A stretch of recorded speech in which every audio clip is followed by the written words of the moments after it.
Hello students, श्रवण sir का lecture start करने से पहले सीएपीएफ मंजिल 70 डेज का मास्टर पेपर 2 कोर्स आपके सामने है। कल से 30 मई से स्टार्ट होने वाला है। रजिस्ट्रेशन ओपन है।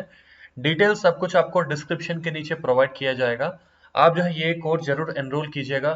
2000 रुपीज में जो है आपको complete course, complete in the sense paper 2 को कंप्लीट कोर्स आपको प्रोवाइड करने वाले हैं, इंक्लूडिंग पेपर 2 बुक। हेलो दोस्तों, वापस स्वागत करता हूं आप सभी को।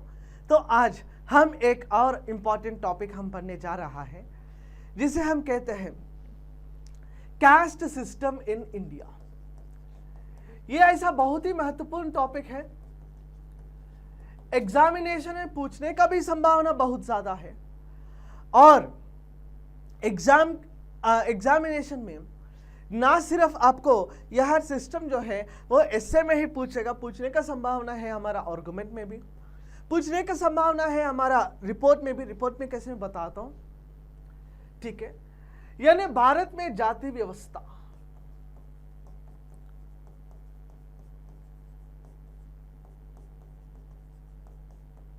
ठीक है जी, कास्ट सिस्टम इन इंडिया, इस तरह का टाइटल आपसे पूछेंगे तब आपका क्या अप्रोच होना चाहिए। अप्रोच कुछ इस तरह से होना चाहिए, इसका हिस्ट्री क्या है, यानी इतिहास, कहां से ओरिजिनेट हुआ है यह सिस्टम, क्यों ओरिजिनेट हुआ है, यह सिस्टम का क्या फायदा क्या नुकसान, ठीक है जी। और यह अप्रोच में एक और बात मैं आप सभी से कह देता हूं कि आप सभी लोगों को बताना है भारत के अंदर जो कॉन्स्टिट्यूशनल का प्रोविजंस जो है, यानी भारत का संविधान का कुछ प्रोविजंस आपको यहां पर बताना होगा, ठीक है। और लोअर कास्ट का वेलफेयर एक्टिविटीज, यानी उनका बढ़ावा के लिए हमारा क्या क्या प्रयास रहा, ठीक है, वो भी आप सभी लोगों को बताना होगा, ठीक है। लोअर कास्ट वेलफेयर एक्टिविटीज भी बता दीजिएगा जरा, ठीक है जी। साथ ही आप लोगों को यह भी बताना है कि what is the concept of reservation, आरक्षण का कॉन्सेप्ट के बारे में थोड़ा सा आप लिख दीजिएगा इस टाइटल में, आरक्षण के बारे में। हाल ही वाला भी आप इसमें जोड़ भी सकते हो, ठीक है जी। तब आप सभी लोग थोड़ा सा इसका इतिहास जान लीजिएगा। इतिहास में देखा जाए तो हमें कास्ट का मतलब देखने के लिए मिलेगा कुछ शब्द से, जन, जाति, ठीक है, जन जाति। जन का मतलब होता है जन्म, जन का मतलब होता है जन्म। जाति का मतलब होता है एक ग्रुप। क्या मतलब होता है जिसका, एक ग्रुप।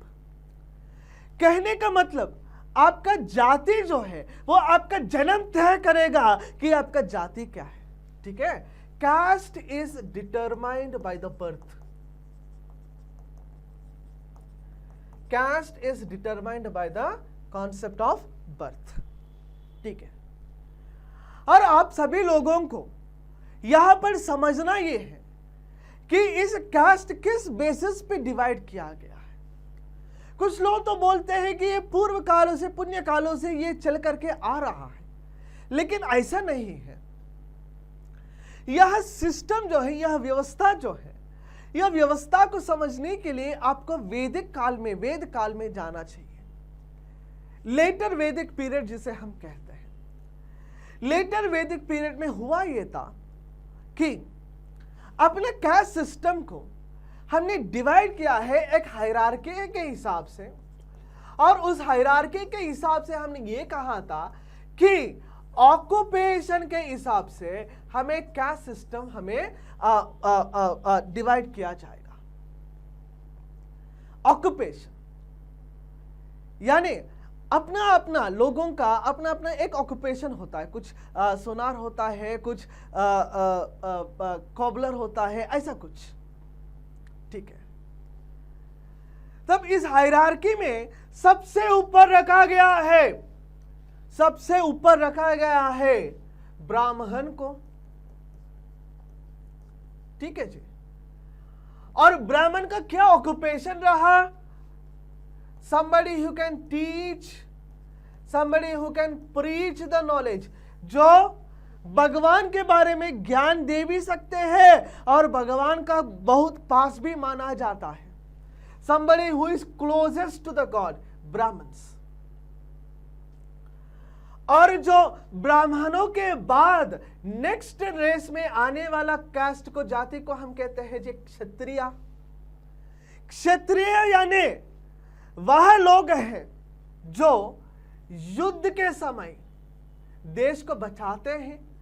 वार क्लासेस या फिर वॉरियर क्लासेस को हम क्षत्रिय बोलते हैं। उसके बाद तीसरा नंबर पे आता है वैश्य। वैश्य यानी वो लोग होता है जो व्यापारी होता है, यानी जो बिजनेस क्लासेस होता है देश में, उसे हम वैश्यास कहते हैं।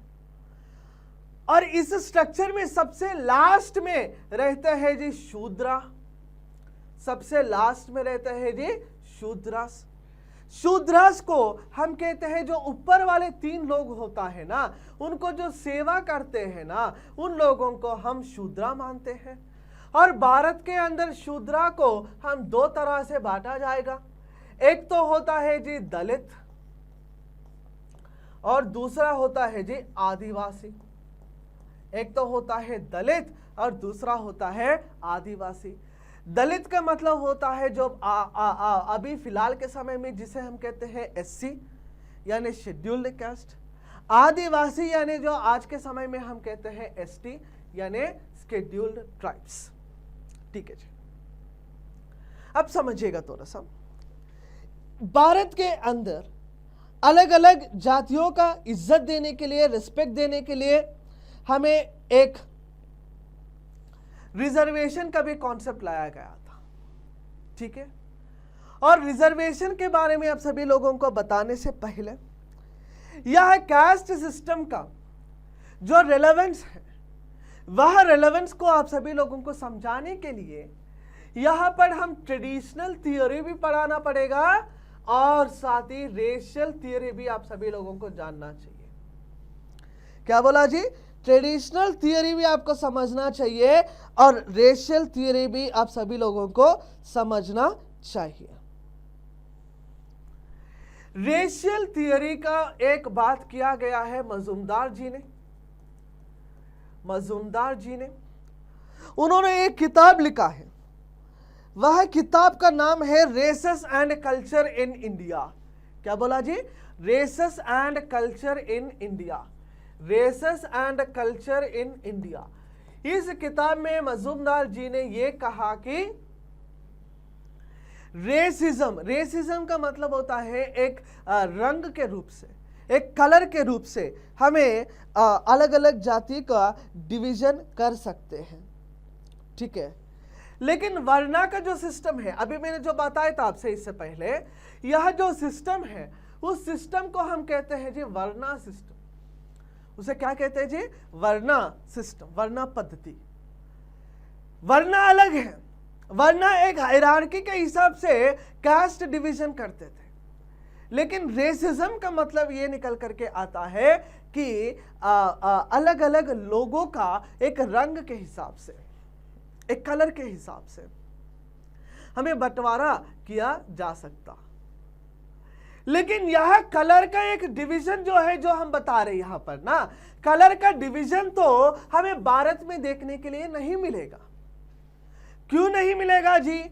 वह देखने के लिए मिलेगा हमें वेस्टर्न कंट्रीज में, इन पर्टिकुलर अमेरिका, अफ्रीका जैसे देशों में हमें कलर का डिवीजन हमें देखने के लिए मिलता है। कलर यानी ब्लैक और व्हाइट का जो डिवीजन है वो हमें हमारा देश में तो देखने के लिए मिलेगा नहीं। ठीक है जी। हाल ही में तो बस EWS का रिजर्वेशन लाया था। उससे पहले से भारत में एक परंपरा चलते आ रहा है, इनफैक्ट आजादी के बाद, कि अपना देश का जो भी पिछड़ा हुआ जो गरीब दलित लोग होता है, एसटी लोग होता है, ओबीसी लोग होता है, उन लोगों को मदद देने के लिए हर एक रंग, हर एक सेक्टर में, जैसे पढ़ाई हो गया है, एम्प्लॉयमेंट हो गया है, नौकरी में भी आरक्षण मिलना चाहिए, पढ़ाई में भी आरक्षण मिलना चाहिए, इसलिए भारत में एक रिजर्वेशन का कॉन्सेप्ट दिया गया है। रिजर्वेशन भारत के अंदर एजुकेशन और एम्प्लॉयमेंट में लागू होगा, ठीक है, यानी पढ़ाई में भी लागू होगा और नौकरी में भी लागू होगा। नौकरी मतलब हर नौकरी नहीं, ऐसा नहीं है भी आप रिलायंस में जाकर के आप रिजर्वेशन मांग रहे हैं नहीं, नौकरी मतलब से केवल सरकारी नौकरी, केवल सरकारी नौकरी, ठीक है जी। भारत के अंदर कुछ उसका स्थिति कोटा कुछ इस तरह से है जी। एसटी के लिए भारत के अंदर है जी 7.5%, 7.5% है। 7.5% का रिजर्वेशन हमें एसटी के लिए दे रहा है। एससी के लिए भारत के अंदर है 15% का रिजर्वेशन, 7.5% का रिजर्वेशन हमें एसटी को दे रहा है, 15% का रिजर्वेशन हम एससी को दे रहा है। ओबीसी के लिए हम रिजर्वेशन दे रहा है 27%। और इकोनॉमिकली वीकर सेक्शन जो अभी हाल ही में हमने लाया है ईडब्ल्यूएस का रिजर्वेशन, जो बिलोंग करता है जनरल कैटेगरी से, उनके लिए रिजर्वेशन है भारत के अंदर 10%। उनके लिए रिजर्वेशन कितना है जी? 10%। तो कुल मिलाकर के भारत के अंदर रिजर्वेशन है 59.5%। कुल मिलाकर के कितना है जी?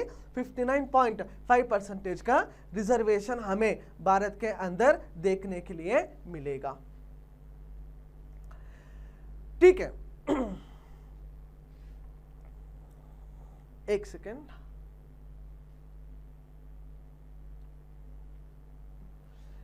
एट द सेम टाइम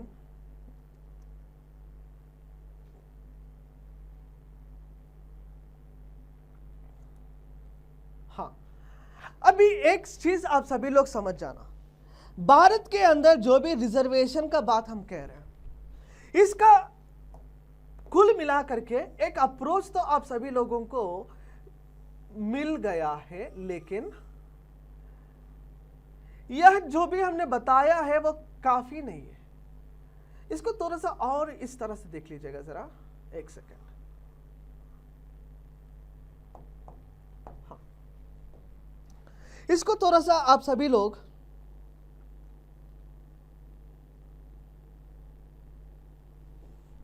इतिहास में थोड़ा सा देखिएगा। एक कर्मा का एक सिद्धांत होता है और धर्मा का एक सिद्धांत होता है। क्या बोला जी? कर्मा और धर्मा, ठीक है।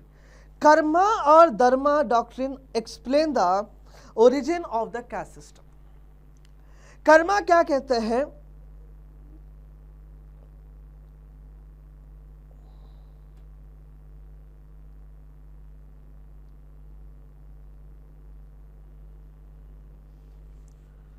कर्मा का मतलब होता है कि किसी आदमी का जन्म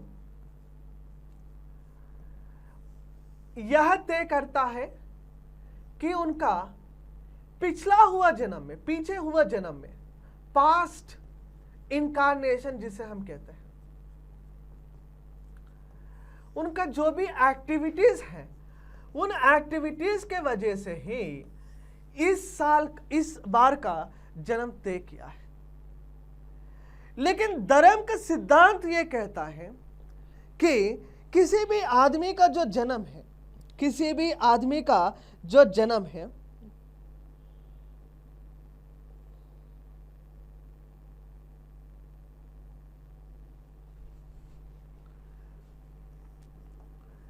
वह जन्म धर्म के सिद्धांत से वह तय किया जाएगा। एक बार आप ये सभी लोग कोट कीजिएगा।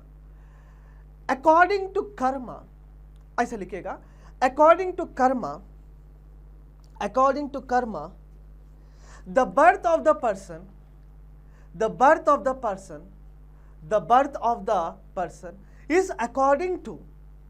is according to the previous incarnation,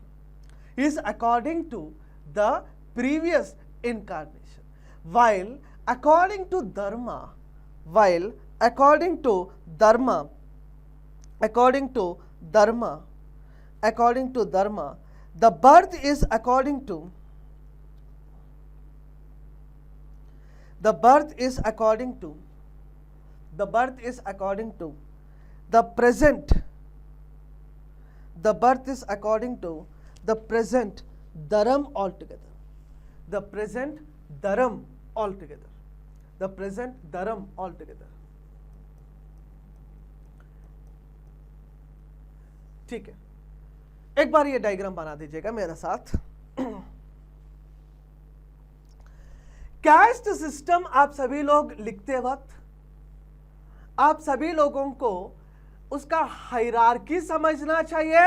hierarchy का मतलब मैंने बताया आप सभी को कि ब्राह्मण, क्षत्रिय, वैश्य, शूद्र, इस तरह का हायरार्की को आप सभी लोग प्रेजेंट कीजिएगा। ठीक है जी। और साथ ही आप सभी लोगों को यह भी बताना होगा कि रिजर्वेशन सिस्टम इन इंडिया क्या होता है और रिजर्वेशन सिस्टम इन इंडिया लाने का क्या फायदा है, उसका क्या नुकसान है। ठीक है जी। और कास्ट सिस्टम में discrimination on food and other habits, ठीक है, जो डिस्क्रिमिनेशन हमें देखने के लिए मिलता है, वह डिस्क्रिमिनेशन में कुछ लोगों को हम खाने पीने में भी कुछ रिस्ट्रिक्शंस लगाना, वो गलत बात है। वैसा भी लगा रहे कुछ समाज में। ठीक है जी।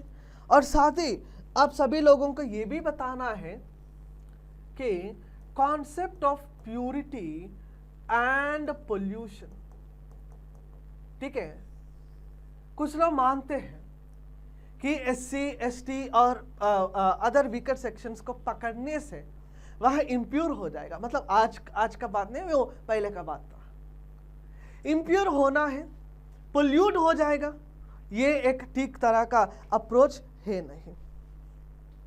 ठीक है। तब एक कुछ समाज में ऐसा भी है कि लोग अपर कास्ट के गलियों में भी नहीं जा सकते हैं, चप्पल पहनकर भी नहीं जा सकते हैं। इस तरह का भी कुछ डिस्क्रिमिनेशन हमें देखने के लिए मिलेगा। यह बात आप सभी लोगों को समझाना भी है। ठीक है जी। और साथ ही आप सभी लोगों को यह भी बताना है कि एंडोगैमी एंडोगैमी का मतलब होता है जी कि एक आदमी अपना ही कास्ट में शादी करना चाहिए, किसी दूसरा कास्ट में शादी नहीं ना कर सकते हैं। Clear? That is all together you should present. At the same time आप सभी लोगों को जाति पंचायत का, जाति मतलब कास्ट बेस्ड पंचायत के बारे में भी आप अपने प्रेजेंटेशन में लिख भी सकते हो। जाति पंचायत का बारे में भी आप लिख सकते हो। ठीक है। तब मैंने ये भी बोला था आपसे कि कॉन्स्टिट्यूशनल प्रोविजंस,